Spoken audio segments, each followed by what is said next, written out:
இயேசுவில் பிரியமான சகோதர சகோதரிகளே, இன்று நம் தாய் திரு அவை புனித ஸ்தேவான் மறைசாட்சியாரின் பெருவிழாவை கொண்டாடுகிறது.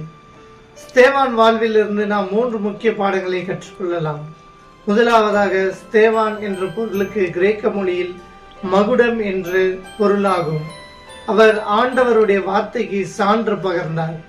இறுதி வரை ஆண்டவருக்கு சான்று பகர்ந்து தன் உயிரை ஆண்டவருக்காக தியாகம் செய்து இறுதியில் விண்ணக மகுடத்தை ஏற்றுக்கொண்டார். தன் வாழ்வில் அவருக்கு பெயருக்கு ஏற்றவாறே அவர் மகுடத்தை பெற்றுக்கொண்டார். இரண்டாவதாக, தூய ஆவியாரின் துணை. நாம் பொதுவாக கவலைப்படும் போதும் இல்லை துயரத்துக்கு உட்கொள்ளப்படும் போதும் நாம் என்ன பேசுவது என தெரியாமல் குழப்பமடைகிறோம். மாறாக ஸ்தேவானுடைய வாழ்வை எடுத்துக்கொள்ளும் போது அவர் தூய ஆவியின் அருளால் நிறைந்திருந்தார். அதனால்தான் அவர் பேசும்போது அவரை எதிர்த்து யாரும் பேச முடியவில்லை. ஆண்டவர் இயேசு கிறிஸ்து நற்செய்தியில் இவ்வாறு கூறுகிறார்: என்ன பேச வேண்டும் என்று நீங்கள் முன்கூட்டியே நினைக்க வேண்டாம், மாறாக என்ன பேச வேண்டும் என்று அந்த நேரத்தில் உங்களுக்கு அளிக்கப்படும்.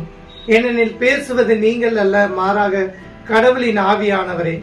ஸ்தேவான் முழுவதுமாக கடவுளுக்கு சான்று பகரும் வாழ்வதாக இருந்ததால் தூய ஆவி அவருக்கு துணை நின்று பேசினார். மூன்றாவதாக, மற்றவர்களை மன்னித்தல். ஸ்தேவான் தன்னை கொலைக்கு உட்படுத்த போது தன்னை கொலை செய்தவர்களுக்காக இறைவனிடம் மன்றாடி அவருக்கு மன்னிப்பு வேண்டினார். நாமும் ஆண்டவர் இயேசு கிறிஸ்து கல்வாரி மலையில் அந்த கல்வனை மன்னித்தது போல, ஸ்தேவான் அவரை கொலை செய்தவர்களை மன்னித்தது போல நாமும் மற்றவர்களை மன்னிப்போம். நான்காவதாக, ஸ்தேவானின் மறைசாட்சி திரு அவைக்கு ஒரு வளர்ச்சியாக இருந்தது. ஸ்தேவானின் மறைசாட்சியின் போது பவுல் அந்த உடைமைகளை எல்லாம் வைத்திருந்தார். பிற்காலத்தில் அவர் மாபெரும் தூணாக, திரு அவையின் தூணாக வளர்ந்திருந்தார். எனவே ஒருவரின் மறைசாட்சி மற்றவரை வளர்த்தெடுக்கும், திரு அவையின் தூணாக வளர்த்தெடுக்கும். நாமும் மற்றவர்களுக்காக நம் உயிரை தியாகம் செய்வோம். திரு அவை வளர்வதில் நாம் மகிழ்ச்சி அடைவோம். நாமும் திரு அவை வளர்ச்சியில் பங்கு பெறுவோம். ஆமேன்.